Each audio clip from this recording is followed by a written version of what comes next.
Hello, and welcome to our podcast again today. And again, I get to talk to one of my friends from many years ago. Mark Tager is a thought leader in healthcare and in medicine. I first met him when he was heavily involved in the aesthetic world, then into anti-aging, frequent author, including co-author with me. We wrote a book on cash-based practice, which, by the way, Mark, we need to update that one and promote it again, better this time. But every year I get my royalty check from that, Mark, and I love it. I just can't spend it all in one place. It's so large. But at any rate, it's really fun to have you, Mark. Welcome. My pleasure. It's great to be here with you. And my dog Sienna, this is like her 1500th podcast. So she has FOMO. She'll basically be pretty good in the back, but she does like you. So she might pick her head up. I'm glad she does. And my dog, Pirata, is somewhere else, and we'll see. I've got to shut the door so he won't walk in, but he does make guest appearances as well. So, Mark, talking about, I've always been fascinated by, I forgot your other credential, awesome acoustic rhythm guitar player. That's the new criteria to get on your podcast. And, a couple of likes there. Yeah, my little electric Les Paul has become kind of part of our brand these days. Anyway, so Mark, we have with our audience today, I would like to start off on a bigger picture. We're going to talk about your book and nutrition and all kinds of really cool things in a minute. But as I mentioned to you a moment ago, I first met you when you were heavily in the aesthetic market. I spoke at the aesthetic show when you were involved with that multiple times, as well as Kathy, my colleague. So very familiar with that.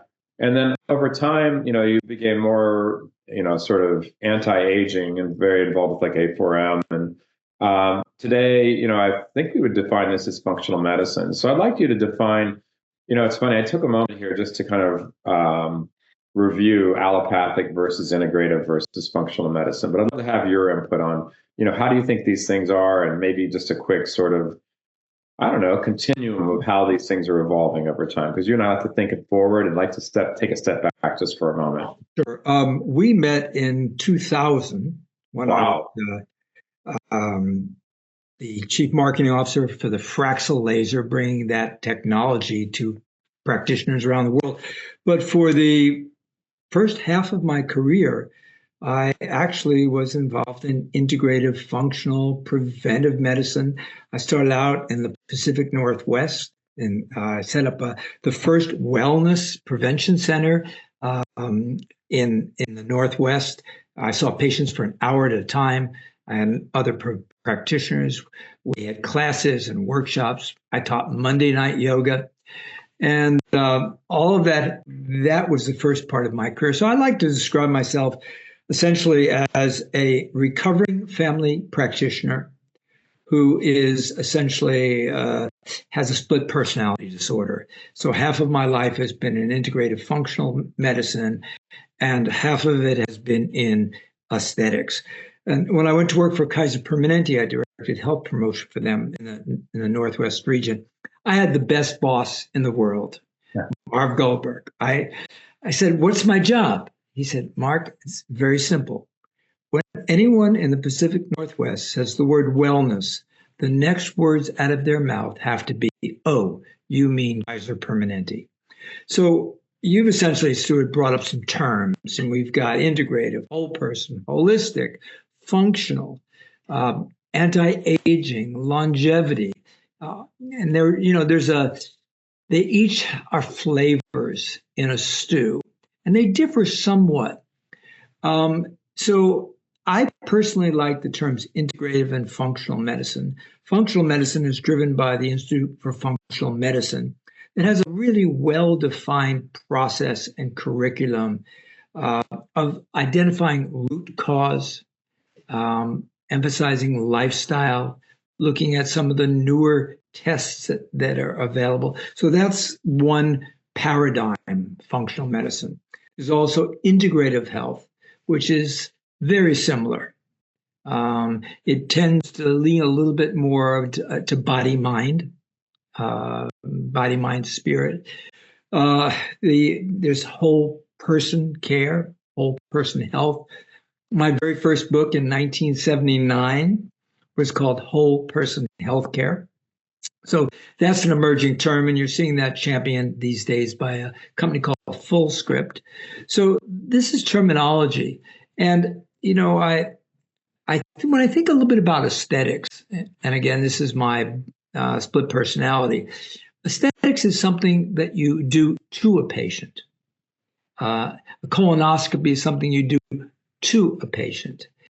Integrative wellness, functional health is something you do with a patient. And if you're going to do it with a patient, the rules are different. The milieu is different. Wow, I never thought of that. That's really interesting. And it's funny, Mark, I remember now when we're talking, it's been a while since we talked about your earlier career. And that's right, you did do a lot in this category. I just happened to enter into your life right around that. Yes, about halfway at the midpoint. Yeah. Yeah. So, and by the way, I think the fact that where you live in Southern California is such a great place to sort of have that functional, integrative feel. Yeah. Like your house is just like a little paradise. I love I am geographically desirable, and the best thing that happened was COVID. My dog, who I normally travel 150,000 miles a year, she said, "Wow, you're staying home for 2 years," and I got way into gardening. I'm crazy gardening. I'm growing everything in my backyard, and it's been wonderful. When your mind is full of a lot of ideas and things, there's nothing better than your feet and your hands in the dirt. And that's kind of that's an integrative perspective. That's what integrative medicine is, in that sense of, getting that grounding, getting that balance. So, that's Oriental in feel too.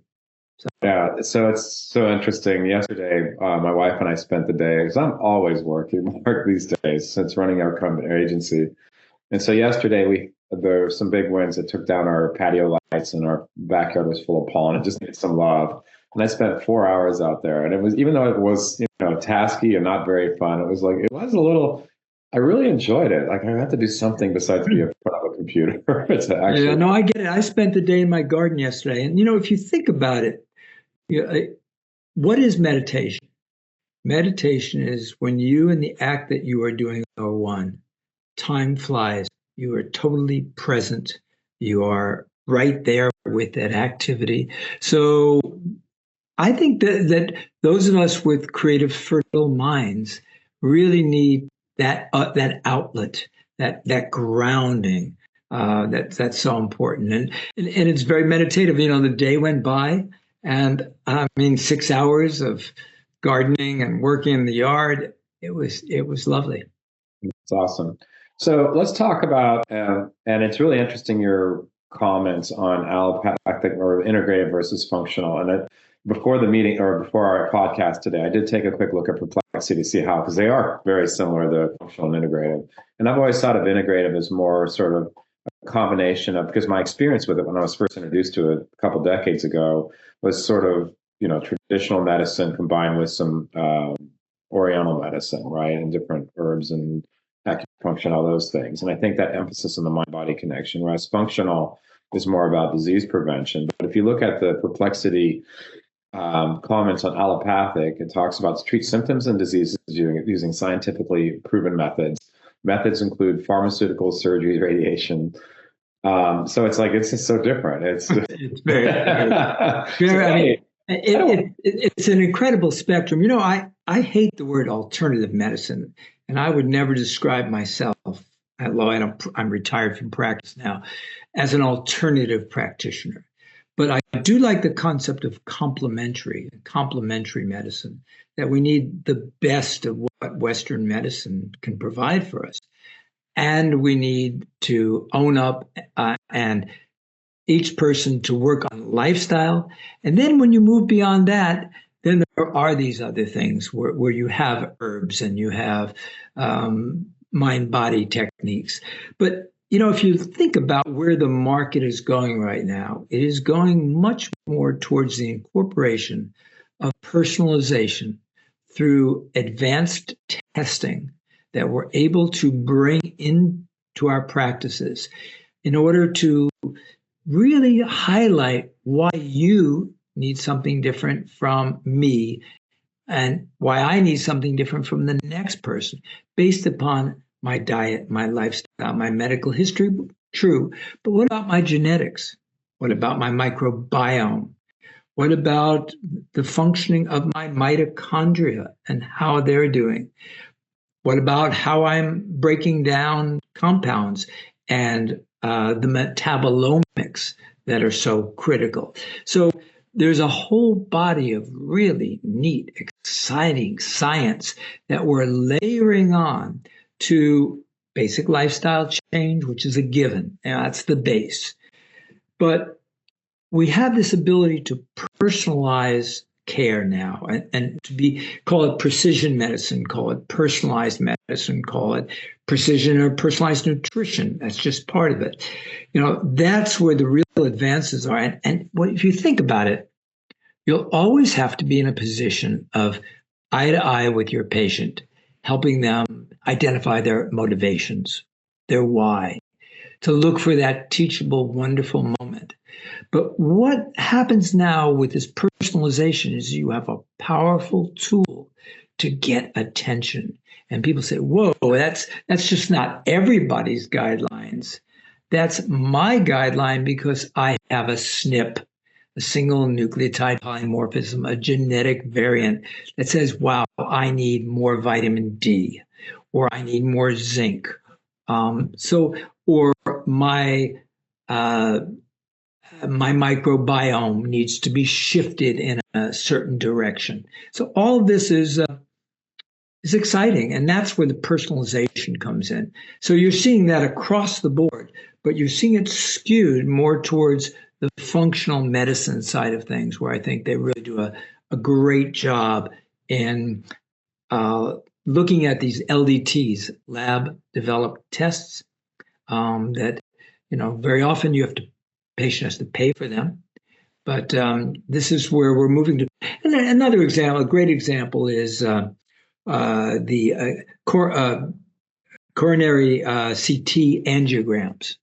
So, and what they're doing now is they're doing those angiograms and they're putting them through AI, through things called Clearly or HeartFlow, and you're able to see exactly where there's a lesion that could be breaking off and it's soft plaque. Because today we sort of kid ourselves. I mean, we kid ourselves with, let's say, coronary calcium scoring screen. You can have a 0 coronary calcium, which means you don't have that calcified plaque, and you can still die of a heart attack tomorrow because it's not the calcified plaque that's the problem. It's that soft, friable plaque that's. Well, Mark, that's fascinating. And I feel like, again, this idea of treating people, before there's a problem. And in full disclosure, when my wife failed, well, first of all, I want to make sure I'm clear. I completely believe in allopathic medicine, right? And I know you do too. We're not saying just abandon, things like vaccinations or abandon, pre-screenings or chemo if you need it or whatever. What we are saying is there's more. There's a lot more out there. And in fact, my wife, when she was, kind of feeling like run around by the traditional medicine system, I should say, not so much the doctor, but the system, I called you and I said, hey, do you know tell me about who's a functional medicine to take care of my wife? And by the way, she loves her and she sees her once a year. We pay cash and it's worth it to us to have that help. And then when she needs to, when her functional medicine doctor orders up tests, those that we can get done by insurance, we do. And those that we don't, we just pay out of pocket, but it's worth it. And by the way, she's doing great. She's like, it's changed her life going to a functional medicine doctor. So this isn't really a commercial for functional medicine today, but, I do believe in that. And I see the place for that. And then also, I've very, very recently had a friend of mine go through a major heart issue. And, so I can see the need for that too. It's like, there's just a lot of ongoing issues we have to work ourselves through. So let's talk about the nutrition aspect. We can talk about exercise another day, which, by the way, I'm much better probably on the exercise spectrum than the personalized nutrition. But let's talk about, a personalized nutrition program. How does that differ from traditional dietary advice? Yeah, traditional dietary advice is traditional dietary advice. It's assuming that everyone needs the same bit of advice, the same guidance, the same direction. And I like to apply it to skin because I think that skin is a very big motivator for people. Uh, and if you think about it, there's no two people on the planet with the exact same skin, with the exact same combination of genetics and medical history and things they put on their face and allergies and food sensitivities. So it makes sense that if we can learn more about what makes an individual unique, we can then tailor treatment more specifically for that individual. Now, this might be tailoring as to what to eat, when to eat, what supplements are necessary. And, I've fought the supplement battle now for about 30 years or so. And I'll never forget, I was at Cleveland Clinic once and hearing a doctor talk, and he said, well, Americans just have the most expensive urine in the world. We don't need supplements. Oh. And I will agree that the B vitamins do get peed out. I mean, they are water soluble, and you will see bright yellow urine if you're taking, fair amounts of the B vitamins. But, I think this totally regards the standard American diet and how atrocious most people's eating habits are. I mean, in the vast majority of people, probably not in my close circle, or maybe in your close circle, but I'm not sure. But we're pretty good. Yeah, you're pretty good. I'm sure you are pretty good. And not that it's got to be hard and fast. I mean, I like to think that I eat really well 90% of the time, and then the other 10% of the time, I eat for other reasons. Okay. So we're learning so much more that we can apply in terms of specifics. So let's go back to supplements, because if you think about it, what is a supplement? It is a conditionally essential nutrient. Now, that's a really important concept, conditionally essential nutrient. So if you buy that definition, then what are some of the conditions? Well, how about pregnancy, lactation, aging, concomitant disease? How about drug nutrient depletions? The 26 million Americans who take statins that deplete CoQ10, or they're on birth control and that depletes minerals and vitamins, have the same medical histories, are aging, have chronic diseases. Now, if you list all of those conditionally specific conditions, almost everyone fits into one of them. So now we're learning that we can do intelligent supplementation. Now, that's the term that I like to use. And intelligent supplementation means that you understand why. There's a reason for taking a supplement. And then the other biggest piece is making sure I'm a firm believer in professional grade supplements. I've spent the last few months visiting some of the supplement companies and watching how the professional supplements are manufactured and the testing that goes into every step along the way. So if it says 100 milligrams, there's 100 milligrams. If you are getting a fish oil in the summertime, it has not sat in a hot warehouse or vitamin E and turned rancid. So that's another piece of it as well, that we need to begin to steer our patients towards professional grade supplements. So going back to your expensive urine, I've heard that since the 80s. I remember when I first got it. And I'm just curious, we talked a little bit offline about in business terms, it's called the diffusions of innovations. And the idea here is there's a bell curve. There's early adopters, there's innovators, there's early majority, late majority, laggards.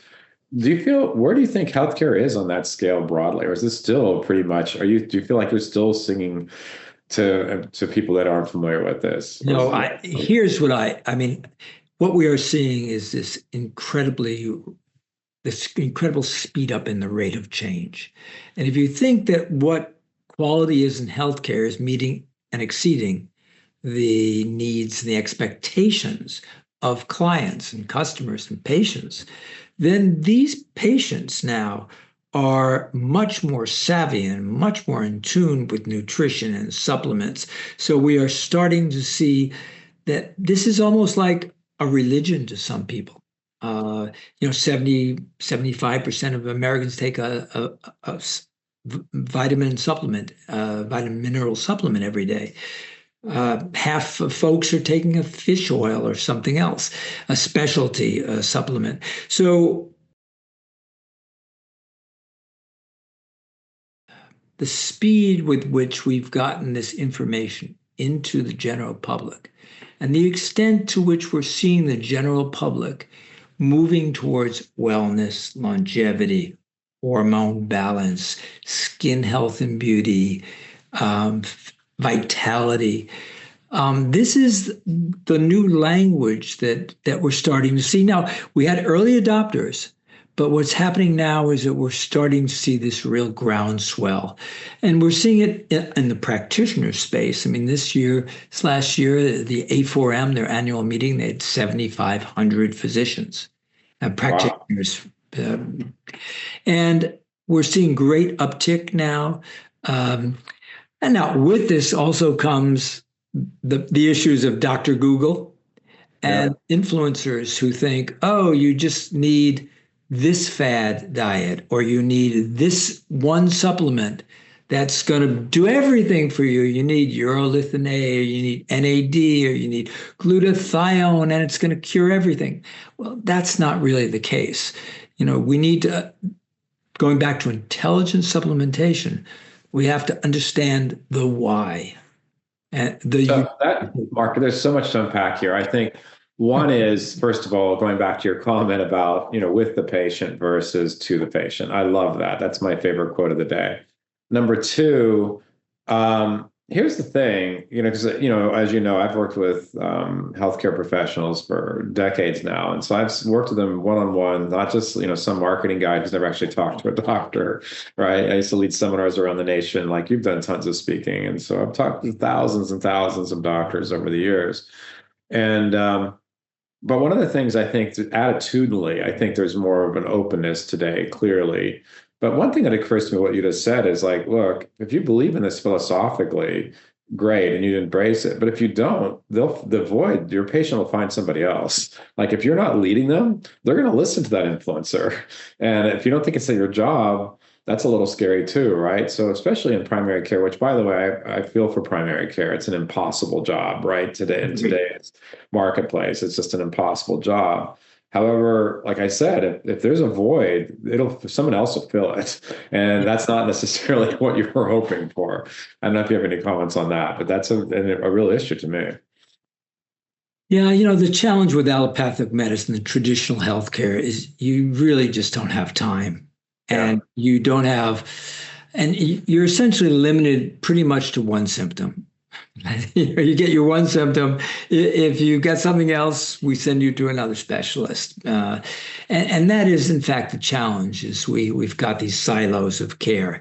And what functional medicine does and integrative medicine is look across the silos for essentially the root cause, for ways in which we might have one root cause causing multiple issues for a person. So it's just a different philosophy. And I think people are starting to be willing to pay for this now, because at least those who can will.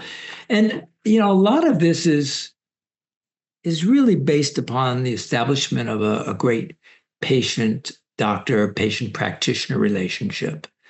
And there's that component of the great consult and empathy and listening. I love, there's a study by Ted Kaptchuk at Harvard, and he did this wonderful, wonderful study on the placebo effect. And he just did random sham acupuncture on 3 groups of people with IBS. A third never got to see anyone. A third got the regular kind of care. They got the regular 15-minute visit. And the third group got the enhanced visit with more time, questioning. Tell me, how has this impacted your life? What does this mean for you? This has probably been really difficult for you. Talk to me a little bit about, how what this it has meant to you. So empathy, questioning. And remember, they're putting acupuncture needles at random places. So this is a pure placebo test. And it's also, by the way, the practitioner, my favorite part of the enhanced one is a practitioner saying to the patient, I've had a lot of success with IBS with acupuncture for my patients. What do you think happened? And all the indices, quality of life, global improvement, the enhanced group did so much better than the regular visit, and the regular visit did better than just waiting for an appointment. So it does show that there is this powerful bond and powerful link between the connection, actually, between the patient and the practitioner.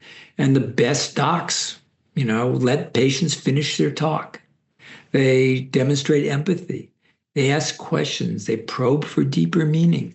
Now, I think a lot of that can be done in the traditional allopathic viewpoint. I mean, I had a great allopathic doctor. They made him retire. And it was an interesting thing because on the week that he retired, I said, well, what are you going to do? He said, Mark, the issue that I have is I've got to figure out some ways to stay relevant. And that was an interesting take for me because I'm actually older than he is. So it was, staying relevant, staying vibrant, keeping engaged, keeping your mind working. I retired once. It was the worst year of my life. I sat out on non-compete, and it was horrible. But because at least I needed that stimulation. I'll tell you, one of my favorite little quotes is Hans Selye, who was the father of stress. He did all that work. He said, there's two kind of people. There's racehorses and turtles. If you're a turtle, get out of the way. If you're a racehorse, realize that you got to run. So I think that there's a certain sort of vibrancy to keeping the mind alive as you age. So you're a racehorse. I'm a racehorse. Yeah.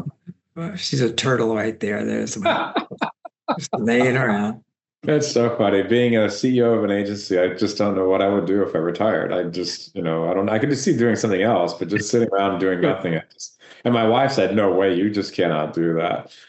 Let's pivot a little bit over to the testing and let's talk about, the testing and how do you do this? So on the nutrition side.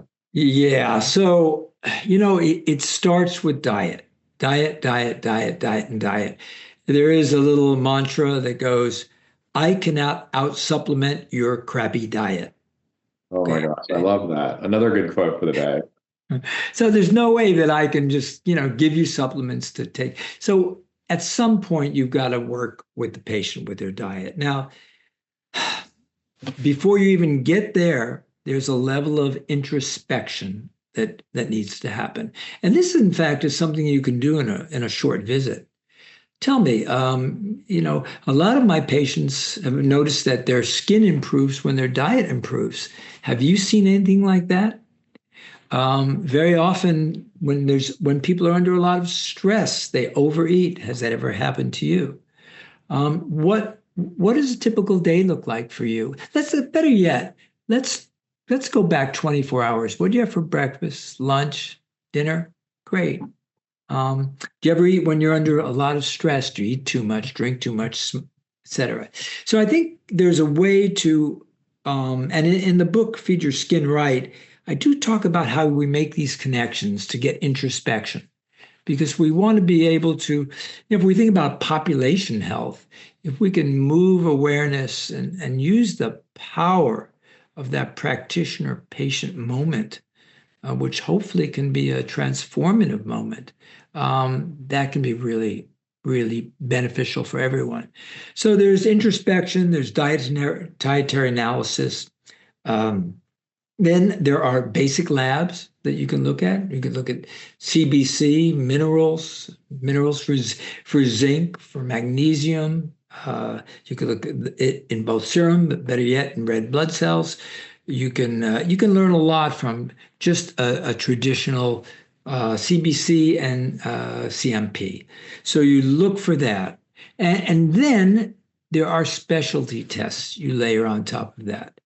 Now, a lot of people will do a IgG test for food allergies. So, there's IgE, which is the immediate peanut allergy. That's pretty well usually diagnosed early in childhood. But then there's IgG, which is much more subtle. It's not immediate. It causes more subtle kinds of symptoms. So there are IgG tests for these antibodies, and that can be helpful. Of course, the best thing is an elimination diet for people. Now, very often you will see people who are allergic to everything. You do this IgG test, and oh my goodness, they can't eat anything. And then you really have a case of leaky gut. I mean, a bad case of leaky gut, which is, if you think about it, until the mid-70s, we were taught that the linings of the gut, just one cell separates you from not you. That the entire gut lining is just one cell. So if you think about it, we used to think that these cells were glued together. That's what I learned when I was in medical school. And then in the late 70s, the Japanese noticed, no, there's things that can get in between the cells. And that was the concept of intestinal permeability. Now, if you've got a lot of that, what happens is things that shouldn't be in the bloodstream get into the bloodstream. Like, for example, the endotoxins, the outer parts of these gram-negative bacteria, but other things as well. And they travel to places in the body. And they do something called molecular mimicry. So what happens is there's a molecule that sort of looks like to the body that it should be in a knee cartilage, and but it's not a good fit, and we get inflammation that way. We are, in fact, so leaky gut is one piece. Let's continue down the road of the testing. Microbiome analysis is really critical. The microbiome speaks to the brain, speaks to the skin. Where 80% of the neurotransmitters in the body are made in the gut: serotonin, dopamine, norepinephrine. By the way, those molecules do not cross the blood-brain barrier directly. They work via the vagus nerve to impact the brain, we will see them go into the circulation, but we'll also see the short-chain fatty acids. Bacteria take fiber, they love fiber, and they make butyrate and propionate, acetate, and that heals the gut lining and travels to other organs. Acetate is particularly important for the skin. So that's a really good handle. Most of the time you're looking at diversity. The more diverse the microbiome, the healthier an individual is. And you're looking for dysbiosis, the ratio of good bugs to bad bugs. And finally, you want to look and see, what are these bacteria making? What are their metabolites? And that opens up the whole area of metabolomics, which are the metabolites. Sometimes we call those postbiotics. But where the shift now is moving towards these metabolic tests. There's a new test called MeScreen for mitochondria. We can finally begin to see if, in fact, your mitochondria are working well and what kind of things they need. So there's just a host of really good lab tests that we can begin to bring in and help us personalize our treatment. So that's fantastic. And but I love I have to just say, I love, you cannot supplement yourself out of a bad diet. True story. I can't out-supplement your crappy diet. Okay, that's it. You come to see me, I can't out-supplement it. Look, the basics are still the basics. I mean, you want to keep away from the ultra-processed food, the 120 pounds of refined sugar that people have. If every practitioner visit, if there was 3 minutes spent on learning to read a food label for hidden sugars, You think you're doing a really great job with your yogurt because you're getting that, all those good bacteria, and you're getting 17 grams of sugar, Yeah. in that. So if all we did was teach label reading, I think that could be pretty helpful. So you're going to try to move to more fiber, more on processed foods, cut back on meat, saturated fats, switch to more lean sources of protein. These are the basics. But Yeah. then the fine tuning is the personalized nutrition part. So I can't let this go without commenting. A friend of mine is protege from years ago is in the supplement business, or was. And I had lunch with him the other day, and he had rice and fish and no vegetables. I said, where's your vegetables? Like, oh, I take supplements. I'm like, Oh, no. my wife and I both joke about this. Like, very smart guy, but like, I think you kind of still need the vegetable. I mean, the way you have to, here's the way I frame that up. I would ask someone, and I'm not going to ask you because I would embarrass you, but I will ask an audience, how much does your brain weigh? And, I get 10 pounds, 1 pound, 15 pounds, all over the map. Well, it weighs about 3.5 to 4 pounds, essentially, the human brain. And as I'm fond of saying, men have a slightly larger brain, but it doesn't mean it works as well. So I get some points with the audience that way. But the point is that the bacteria in your gut, it weighs about 3.5 to 4 pounds as well. So if you're thinking about it, it is an organ that you have to take care of, just like you take care of your heart or your brain or your muscles or your skin. And those bacteria love to eat fiber. That's their preferred food. When they get fiber and phytonutrients, and the phytonutrients and the roughage, essentially they make good metabolites that are good for lots of things in your body. And that's the way I sort of position it with a patient. If they can just start sliding more fiber into their diet, I mean, that becomes very important. That's great. Let's talk a little bit about scaling all this. We talked earlier about the challenge of being in primary care if you're in a traditional model, and from an individual standpoint, when everybody decides to become a concierge practice, which kind of is not so good for the populace as a whole. So if you're in you're in primary care, you're committed to being in primary care, but you want to help your patients. Like, what are some of the things that you think is the hope for the future here? Yeah. So we talked about a few of them. One is having some displays, tools, little things you can put into the patient encounter to promote awareness. I mean, even something like, label reading. I mean, if you spent, 90 seconds, get off the keyboard for a minute, and move on over and do that. You want to bring up diet and exercise. I years ago, one of the very first part of my career, I was involved with smoking cessation programs. And the patients who smoked didn't want to go to see their doctor, or chose a doctor that wouldn't tell them to stop smoking. This is a long time ago. And, if you think about it, this is a powerful encounter, and you have the opportunity to imprint on your patient and the importance of diet and exercise. So I think that these little messages do matter. I mean, if you put them out and you also have to walk the walk. I mean, you can't be an overweight practitioner and tell people to exercise and eat less. And so the other thing is that we're starting to see these. What I'd like to see is more systems of referral.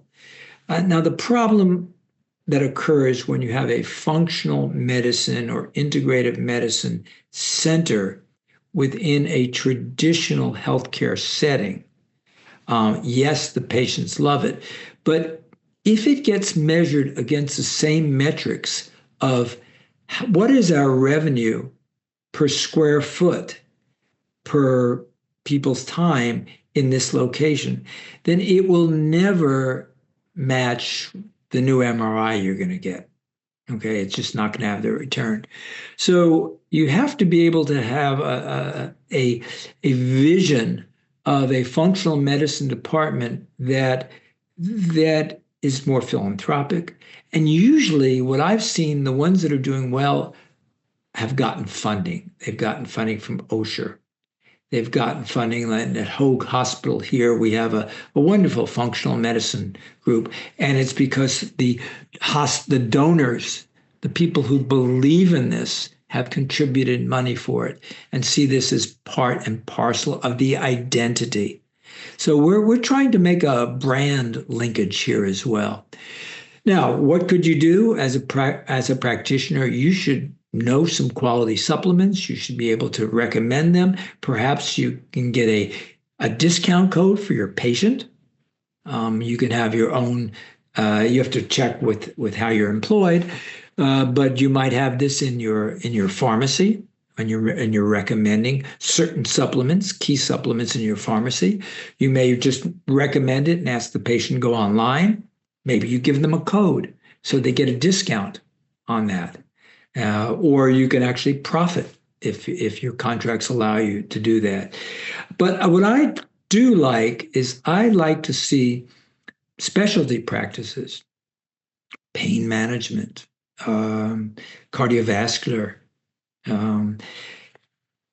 orthopedics, having a small formulary that they have right there where the patient can buy it right there, or can get those supplements online.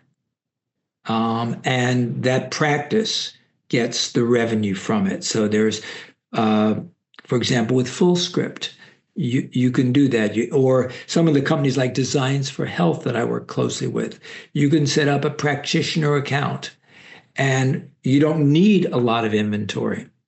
So that you have just enough, because the people who believe in this, they want to walk out with that supplement, but they don't want to come back to you every month to buy more. They like the convenience of getting that online, and you can profit from that. So being a marketing person for sure, I'm thinking about this, a couple thoughts I'd love to get you to respond to. One is, one of the things I talk about a lot with clients or when I'm speaking to audiences, marketing, as a reminder, I first learned the 4 Ps: product, place, price, and promotion. And later on, I learned, 7 Ps. So you add into that positioning, say people, and whatever the other one is offhand. But the looking packaging. So when we think about the idea of marketing this particular service, we talked about, is the revenue match or not? But you mentioned Hoag. I've happened to belong to Hoag Medical Group. Hoag is our hospital here and where I'm close by. And I actually chose Hoag. I actually left my primary care doctor because Hoag was so much better in every other way. And it stinks because I still like him, but it's like Hoag has just got it down. Everything, they just got it down. But that's part of the brand of Hoag, is that they do have it down, right? So it's not just ads, right? But the fact that they're offering this, well, of course Hoag would do that. So, I've learned that some institutions view themselves as forward thinking and innovative, and like we have to have the best of the best, and others just kind of go through the day and just it's factual, right?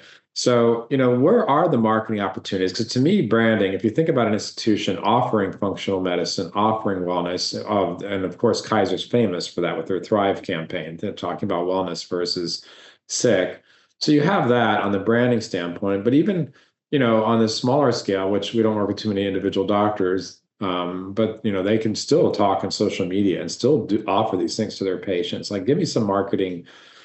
Do you agree? Like, is this? Yeah. So you know what? I every so often I go ahead and do Google blank near me, or I take a city. I'll take Kansas City, for example, or Indianapolis or Atlanta.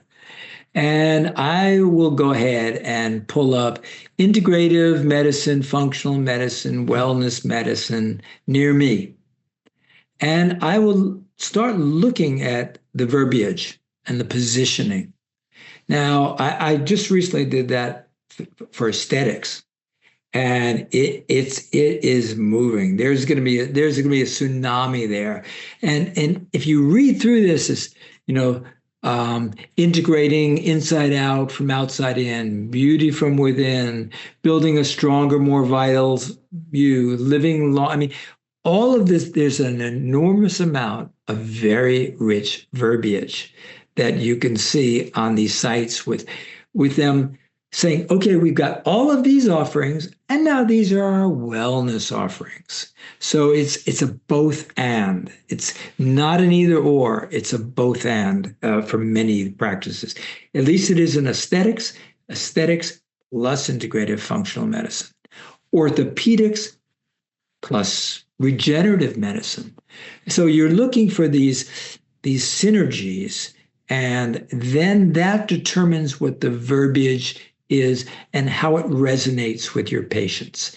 So this is you're looking at, and you're one of the best in the world at this. I mean, this is what you do. I know just enough about this, but this is in your sweet spot, which is, what are you going to say? How do you say it? What do you show? How do you train your people to sell this and talk about it? But that is the magic of the work that you do, and that I've always admired.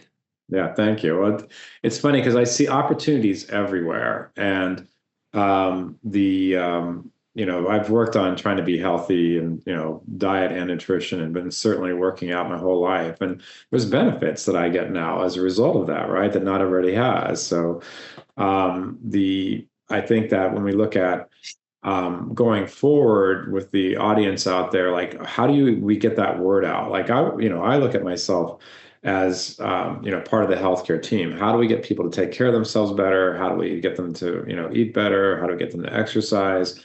And you kind of alluded to something I thought was really interesting, the aesthetic side. I remember a doctor telling me, this is years ago in the Midwest, he convinced his patients to stop smoking not because it was going to kill them, not because of cancer, but he's like, you're getting wrinkles around your lips. Are you smoking? Right here, right? Those little guys. And those are hard to get rid of too. They are not easy to get rid of. Yeah. So that was how I convinced people to stop smoking. So yeah, the marketing side of this and the communication side is amazing. And where I was going a moment ago is, like I was out running on a trail. I run mountains, Mark, and I found this stupid flat horse trail because there was a little piece of concrete I didn't see. I hit the ground hard, but no broken bones, right? Like, because I've been working out my whole life. Now, the fact I was running meant that I was more likely to fall, I think. But those benefits are everywhere. And I think about, for example, urgent cares can incorporate this, or orthopedic surgeon, like you mentioned, or cardiovascular, or even mental health. Like, if you're interested in this topic, and, again, we work with lots of multi-location, bigger businesses these days, or smaller individual practices, there's ways of doing this if you're interested, and it can help you. First of all, I think most doctors I would say that I know would say it makes me feel better about what I do. I'm not just treating the cause, the results of bad things. I'm trying to help them prevent it. So I think they can integrate it. And you're nodding your head. I think you agree. Yeah, I'm in violent agreement with you. It's interesting because a lot of the younger aesthetic doctors that I work with, they totally get this.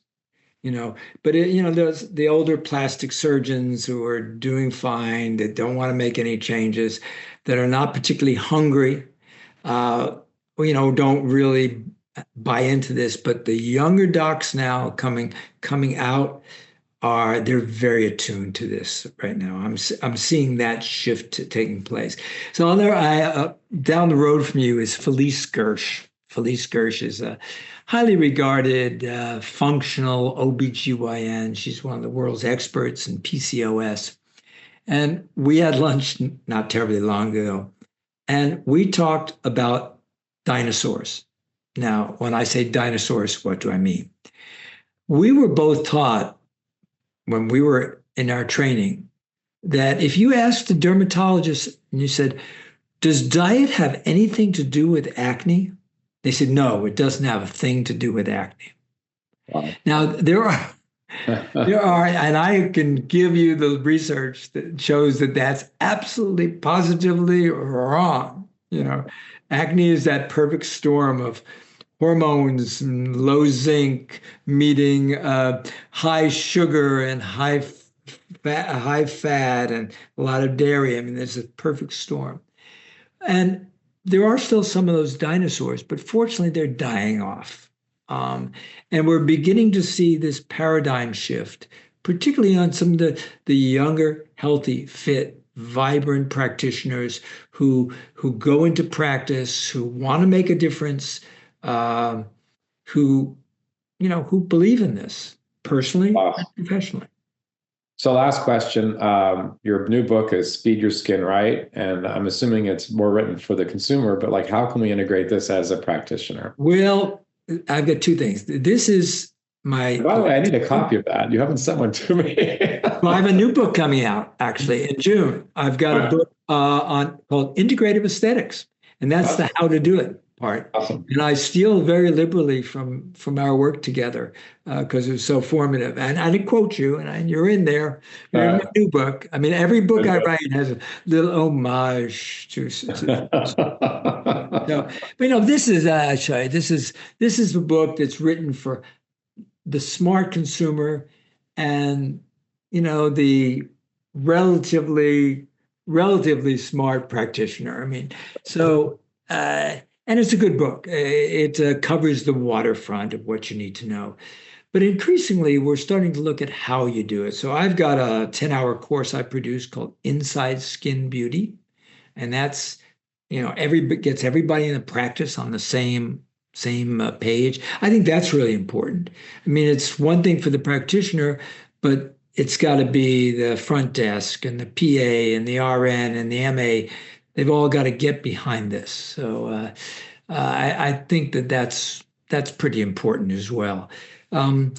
So there's training available. The beauty of the pandemic is that we are now in a world where online training is really good. Yeah, for sure. So, Mark, it's a pleasure as always, and we have to do a new book together someday. And I think we need to crank up. I've got an idea for us. I'll talk about it. I always have another idea. Yeah. So anyway, Mark, I know you're super busy and you don't have time for everybody on the planet to call you, but if they do want to reach out to you, how's the best? Yeah, the best way to get is contact@drtager.com. Contact@drtager.com. That gets to me and lets me answer questions and things like that. For sure. All right. Mark, fantastic talking to you again. I knew this would be fun. Thank you so much. Always fun. Thanks. Take care.